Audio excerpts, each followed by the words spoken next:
বাসুদেব কৃষ্ণ, এই পরামর্শ আমাকে না, এই মূর্খ পাণ্ডবদের দিন, যারা এই শুষ্ক ধরণীকে, রুক্ষ ধরণীকে ইন্দ্রপ্রস্থ নাম দিয়েছে।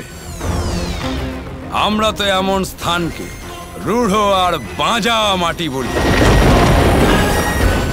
দুর্যোধন, তোমাদের এখানে এরকম জমিকে অনুর্বর জমি বলে, আমাদের ওখানে এইরকম জমিতে কেউ ভুলেও থুতুও ফেলবে না, কিন্তু আমি ফেলবো।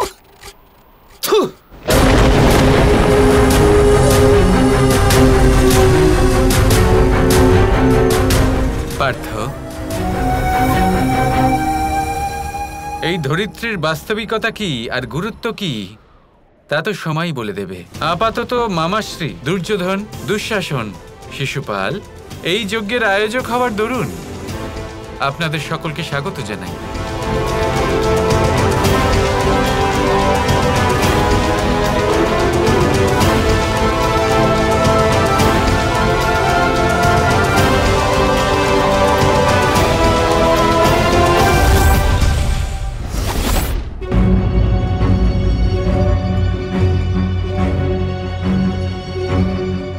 বাসুদেব কৃষ্ণ আর অর্জুন কোথায় গেল? পালিয়ে গেছে পলাতক।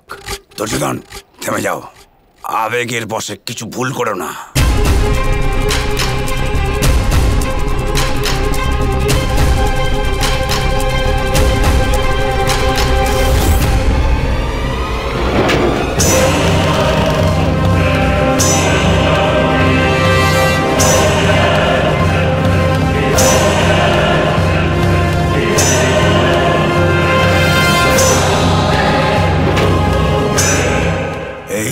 রাজদা,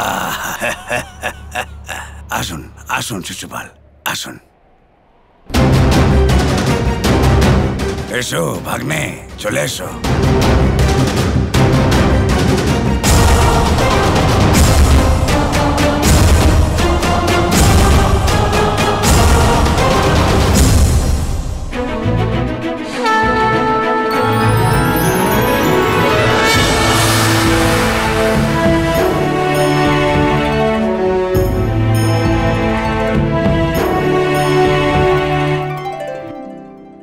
ভালো লাগলো ইন্দ্রপ্রস্থ? মনে হচ্ছে যে পাণ্ডবেরা এখানে প্রবেশ পথ বানানোর কথাই ভুলে গেছে। এই মূর্খ গোয়ালা কৃষ্ণ, ও আমাকে কাঁধে বসিয়ে নিয়ে যাবে, তবেই তো বুঝতে পারবো যে আমি কতটা উপরে আছি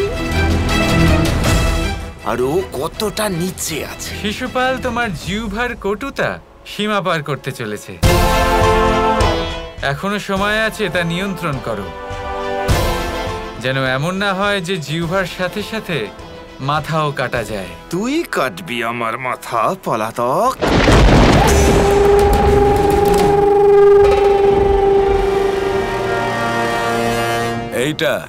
এইটা কি তুচ্ছ বাগান? হস্তিনাপুর প্রবেশ পথে 3টে বড় বড় বাগান থাকে, আর এখানে ছোট্ট বাগান করেছে, ছোট্ট একটা। আমি বললাম তো দুর্যোধন, দৈবস্থান দেখার জন্য দৃষ্টি থাকা প্রয়োজন। আগে তুমি উপবনে প্রবেশ তো করো।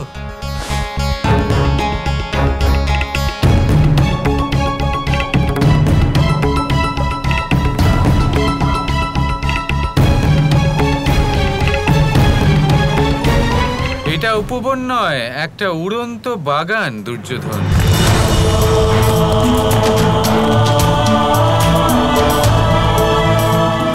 আর সেই জন্য পাণ্ডবরা প্রবেশ পথ বানাননি, কারণ তার কোনো প্রয়োজনই নেই।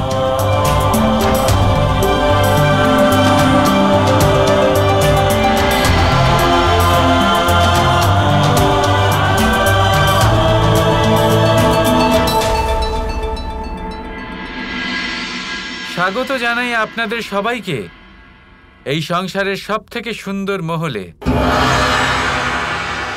মায়াসুর দ্বারা বানানো এই মহল, যার নাম হলো মায়া মহল।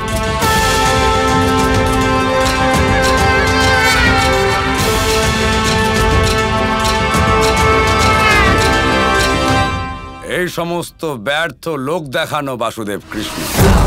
আরে দেওয়ালে হিরে জহরত লাগিয়ে কি হবে? যেখানে অতিথির জন্য জলপানের কোনো ব্যবস্থাই নেই। এই মহল তো পাণ্ডবদের বুদ্ধির মতন ফাঁকা, খালি। এখানে না তো কোনো বসার স্থান, না কিছুই।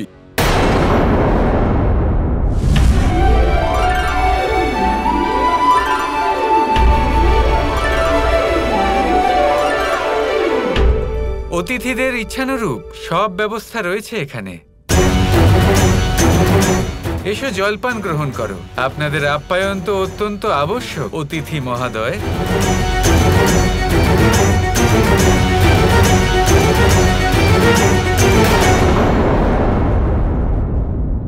এই পাত্র তো খালি, এতে কিছুই নেই। তুমি আগে বলো কি পান করতে চাও? তুমি কি জল পান করতে চাও, নাকি মদ্যপান করতে চাও, নাকি ফলের রস পান করতে চাও? আর মামা, আপনি এতটা পথ যাত্রা করে এসেছেন, একটু বসবেন না? বসার জন্য তো কোনো আসন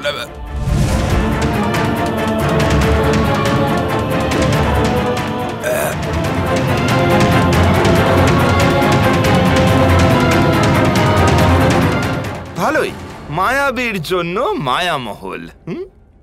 আর কিছু করেছে ওর মনোরঞ্জন করার জন্যই করেছে।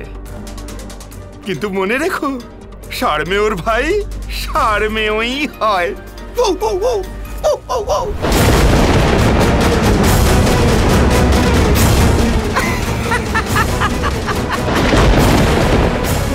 মাধব, আপনি আমাকে আটকে রেখেছেন তাই, নয়তো ওর মুখে এমন বান মারতাম যে আগামী 7 জন্ম পর্যন্ত কোনো কথা বলতে পারতো না, কিচ্ছু বলতে পারতো না। কতটা ঘৃণ্য ব্যক্তি! ক্ষমা করবে, আমি এখানে আর এক মুহূর্তও থাকতে পারবো না।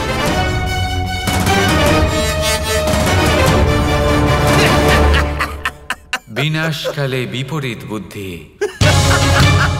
দুর্যোধন, যেভাবে শিশুপালকে বোঝানো সত্ত্বেও সে বুঝলো না, এই ভুল তুমি করো না।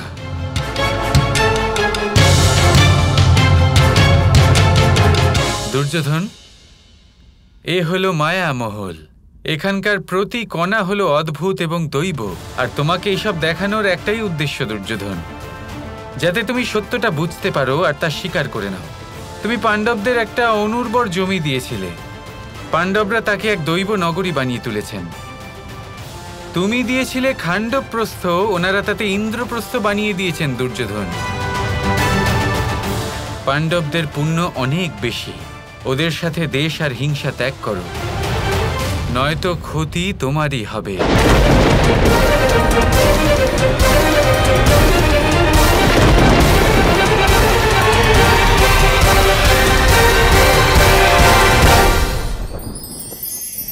ভগবান আর ভক্ত যখন এক আকার হয়ে যায়, যখন ভক্ত তার ভগবানের প্রতি এবং নিজের জীবনের উদ্দেশ্যের প্রতি সম্পূর্ণরূপে সমর্পিত হয়, তখন জন্ম নেয় ভক্তি। এই সংসারের সমস্ত আশা হয়তো আপনার সঙ্গ ত্যাগ করে দিতে পারে, তখনও ভক্তি সাথে থাকবে। ভক্ত আর ভগবান যখন এক আকার হয়ে যায়, তাদের মধ্যে কোনো পার্থক্য থাকে না। তারা এক হয়ে যায়, এক ব্যক্তিত্ব, এক অস্তিত্ব। সেই জন্য কখনো জীবনে যে কোনো রূপেই, যে কোনো প্রকারেই, যে কোনো ঈশ্বরকে মান্য করুন। মনের মধ্যে শ্রদ্ধা ভাব জাগ্রত করুন, মনে ভক্তি ভাব জাগ্রত করুন। এই সমগ্র সংসারে সব কিছু আপনাকে ছেড়ে চলে গেলেও তখনও এই ভক্তি শুধুমাত্র আপনার উত্থান ঘটাবে। তাই মনে ভক্তি জাগ্রত করুন আর আমার সাথে ভালোবেসে বলুন, রাধা রাধা।